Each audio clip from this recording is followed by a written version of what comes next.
Oh boy, let me see if I can get this lighting a little better. I'm in just not a very well lit room. I am not at the game, as you can see. Let's send out this link. Got nobody here with me yet. Might only have a few of you that show up. Guys, the Thunder just lost a home game to the Utah Jazz in pretty terrible fashion. So let's see how this goes. I'll be up for answering your questions.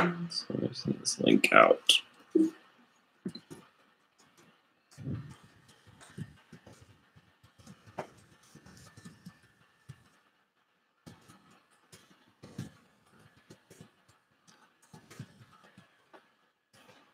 All right, let's see if we can get people to join. I've got one person in before the link was sent out.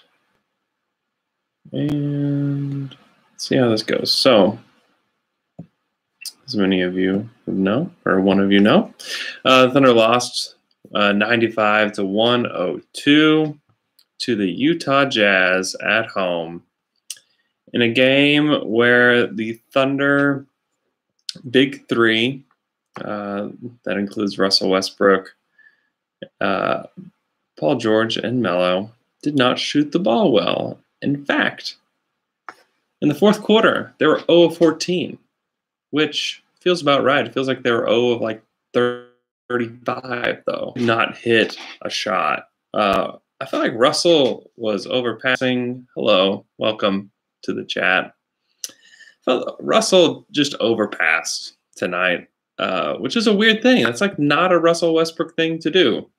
He finished with 19 points, 13 assists, 9 rebounds. He had 4 steals. He had that one incredible steal and kick to Melo in the third quarter that kind of stood out. There's obviously that 19-0 run the Thunder went on that quickly went away after Donovan Mitchell just took over there at the end of the third, and I think that's where the Thunder obviously had the momentum on the 19-0 run, but then the Jazz just grabbed it right back, and they really just seized it from the end there. We saw some ugly shots from Melo down the stretch. Some bad play from Paul George. He was 4 of 12 from 3, 18 points on 21 shots. Not the efficiency we saw the other night. The Thunder overall shot 40% from the field, 31% from 3, 66% from the free throw line. Man, Grant, Jeremy Grant, we've sung his praises all season. Jordan, you're right. Those open threes, he missed one there at the end.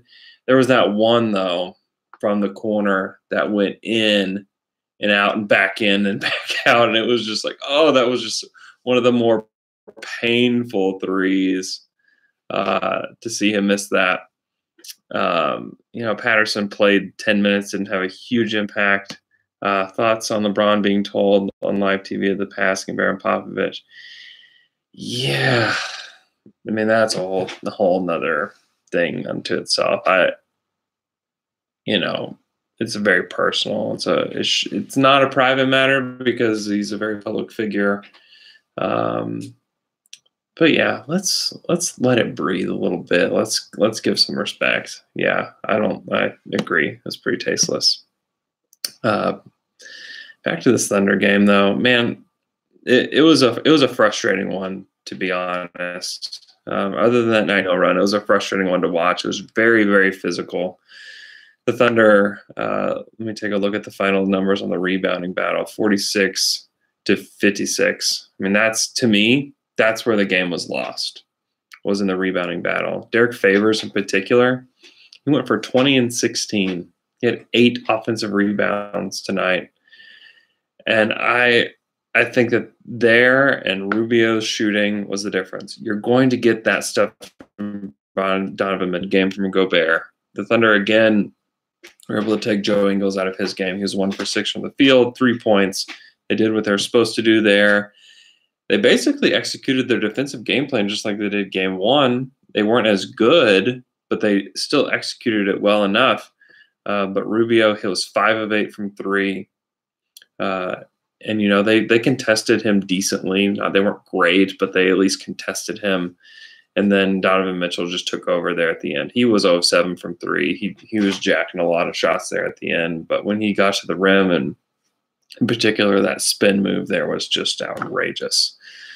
They also got good production from their bench from Drebko. Crowder didn't do a whole lot. He fouled a whole lot. Royce O'Neal gave him a 3. Dante Exum wasn't nearly as effective as he was in game 1. But for the Thunder, they got great production from Jeremy Grant again. Of course, those 2 threes that he missed were brutal, but they got a good stretch from Felton. Tupat again didn't do much, and Abrinas was kind of a no-show tonight off the bench. But to me, it comes down to the rebounding battle, and it comes down to the fact that the Thunder's big guys didn't show up. 2 of 9 from 3 for Melo. 4 of 12 for George. 2 of 3 from 3 for Westbrook, but 7 of 19 overall. I felt like Westbrook could have taken more shots down the end, but I didn't love it.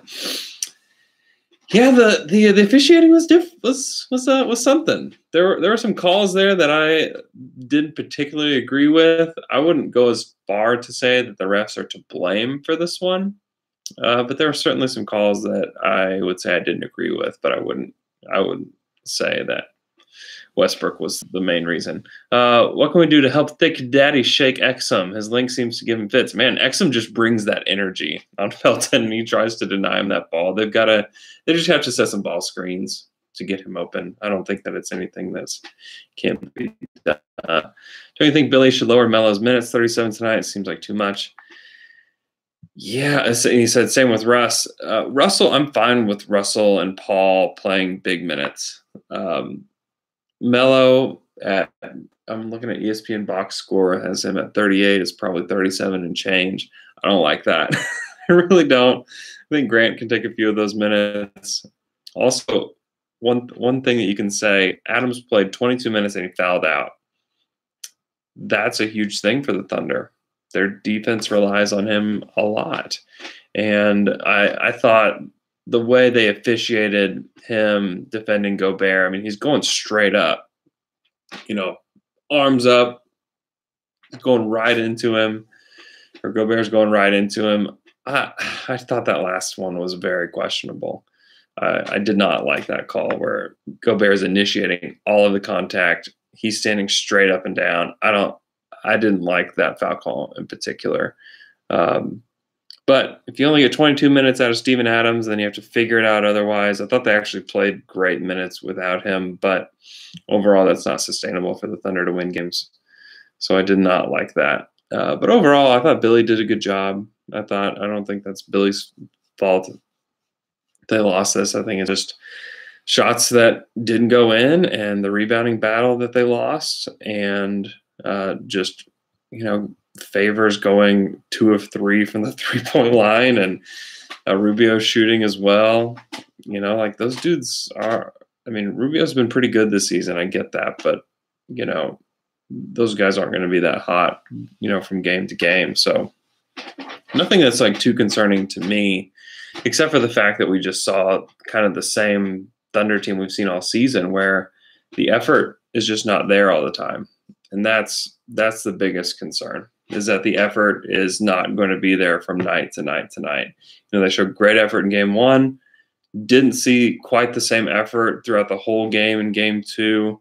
I feel like, again, Billy, I feel like he's doing a really good job so far in this series, and it's going to come down to who's going to make shots. And, Westbrook, George, and Melo can't go 0 of 14 from 3 in the fourth, or from the field in fourth quarter. They just can't do that. You can't win games like that, especially when they're the ones taking the shots. Jeremy Grant, if Jeremy Grant is good, but he cannot be your shot maker in the fourth quarter, and he shouldn't have to be. They shouldn't have to rely on him to be a shot maker in the fourth quarter. It would be nice if he knocked one of those down. Sure, then it looks like a totally different game. It's just one of those falls, but they've got to defend Mitchell better as he gets to the basket.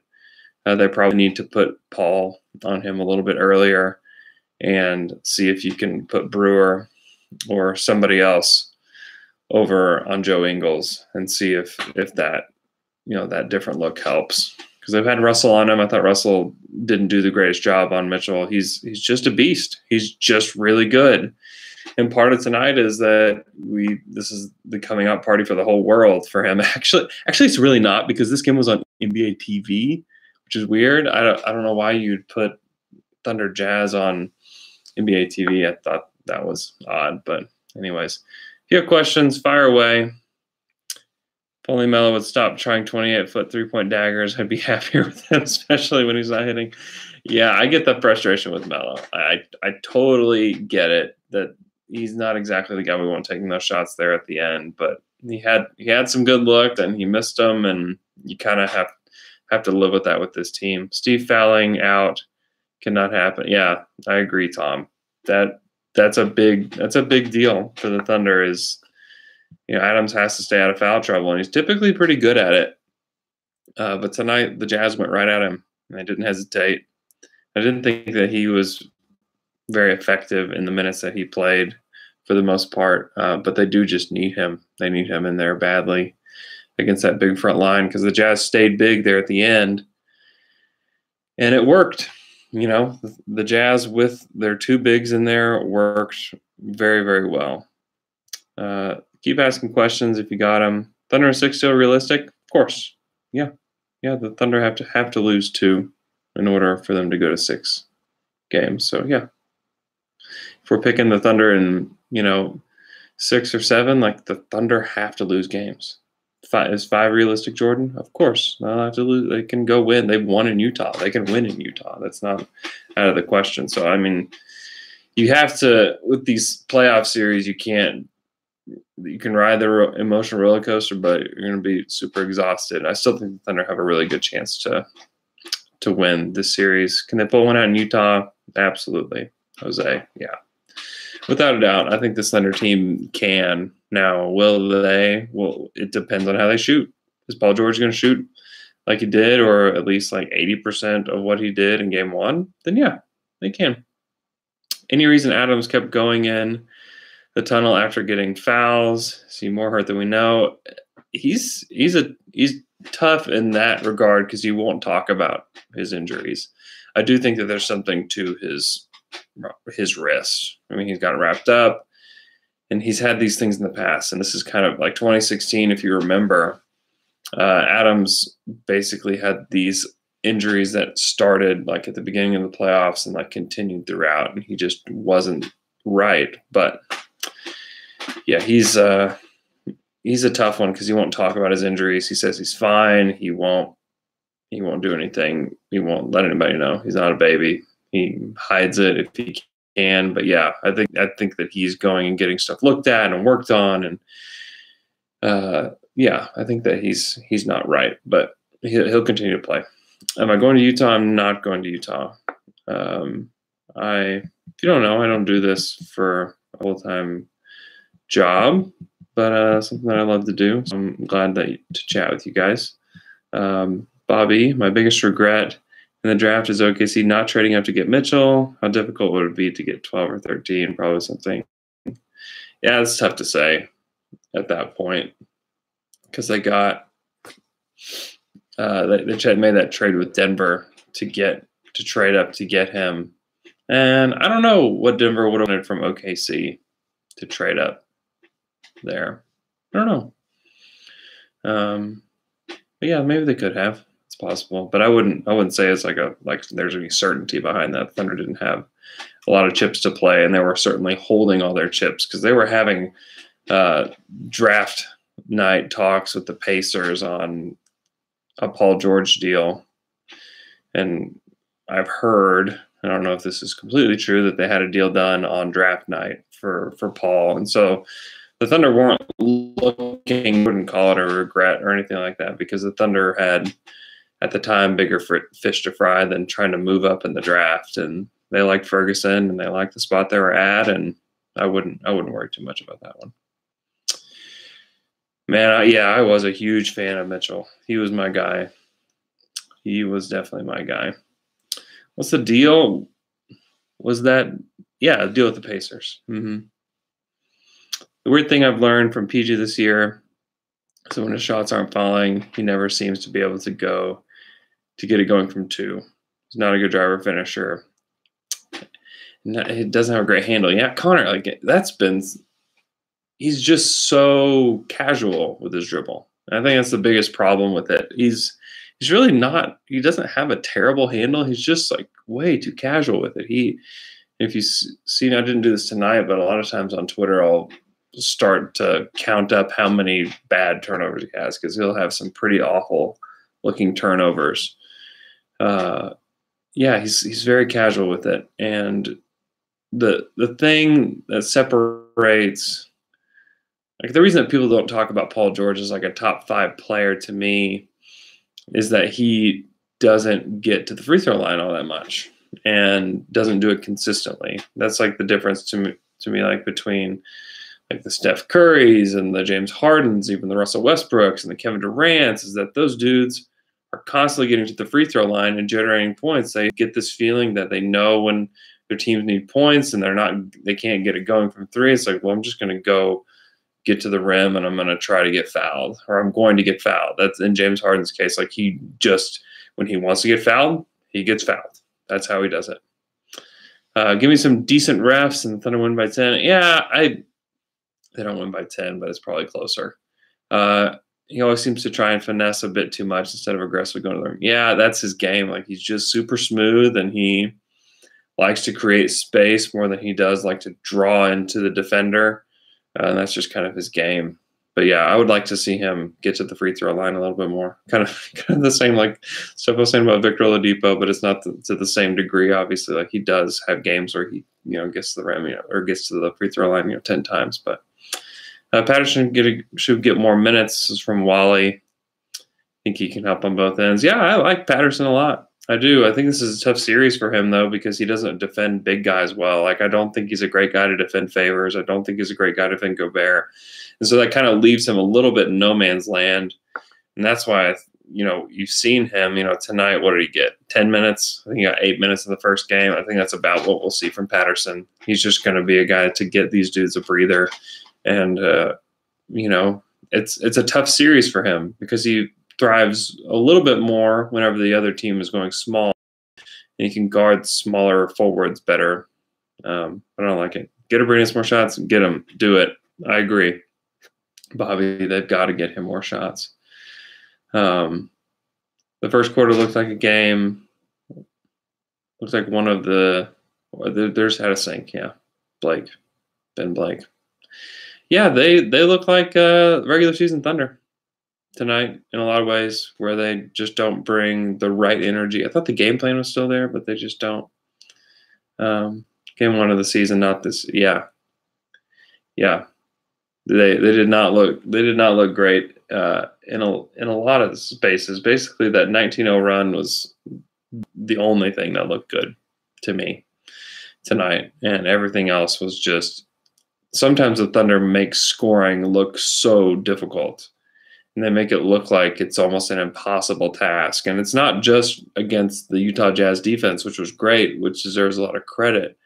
But sometimes they make scoring look difficult against the Kings. So I don't know. It's strange. They're a strange team. Connor Rice really could have built an early lead as well, but George, Melo, and Grant got dominated on the glass without Westbrook and Adams. Yeah, the defensive glass was a huge, huge deal.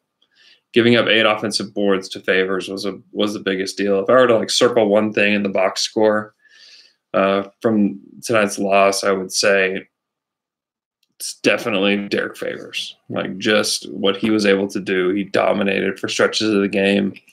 And, it's interesting because, that's kind of the game plan and mindset that the Thunder have had over the past few years, is that if they can dominate the offensive glass and generate more possessions and more shots and, bruise guys down low. But it's funny, like the Thunder got Enes Kanter from the Jazz, and the Jazz still have like this surplus of big men, and they're still able to execute the game plan that the Thunder kind of wanted, and they kind of had to change course whenever Durant left, and then again when they got Paul and were able to get Melo. It's just kind of interesting.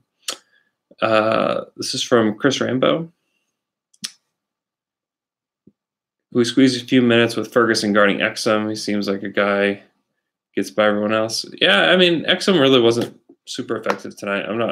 I wouldn't worry about him all that much. And I like that Ferguson didn't touch the floor tonight. I don't think that he's really a guy that should be playing in this series. It's a very physical series. There's a lot of dudes that know what they're doing and they play a physical brand of basketball, and I just don't think Ferguson's ready for that.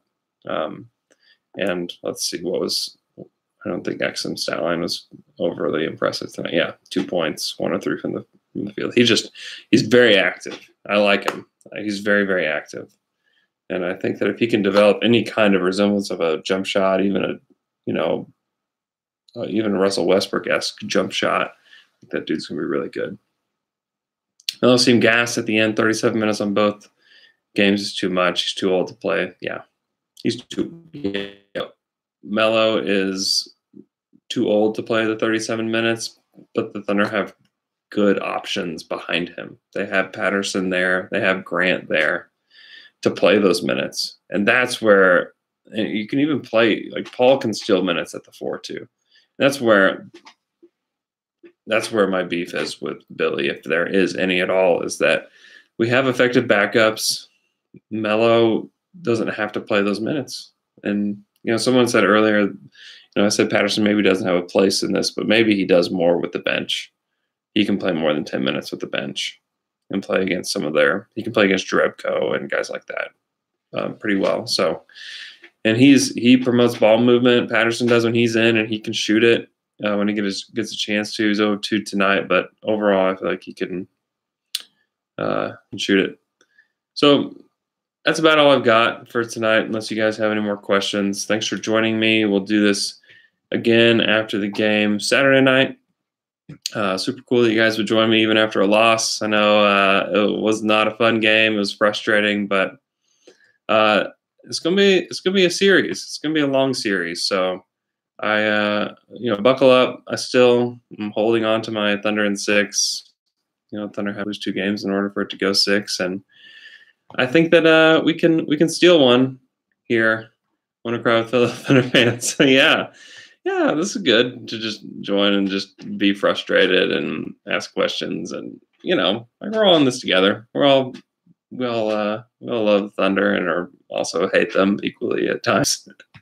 Only D Wade would have come here. Oh man, I think we have chemistry problems now. If we had Dwayne Wade to add to the equation, I think Billy Donovan would have a even more pointy widow's peak by now. Thunder in 6, big game coming from Westbrook. Yeah, Westbrook plays great in Utah. And Russ, we haven't had a great Russ game. I wouldn't say we have a good one. Like, Russ played a good game tonight. He wasn't great, but he played a good game. But we haven't had a Russ supernova game yet where he is hot from mid-range, and he's going to have one of those. And so we've had a hot game from Paul. We've had a game where all of those dudes are not great, and the Thunder still kept it close. And we're due for a Westbrook supernova game. So hang in there, guys. Thanks for joining me. Look for a podcast from Alex Spears and I tomorrow morning, and we'll talk to you guys then.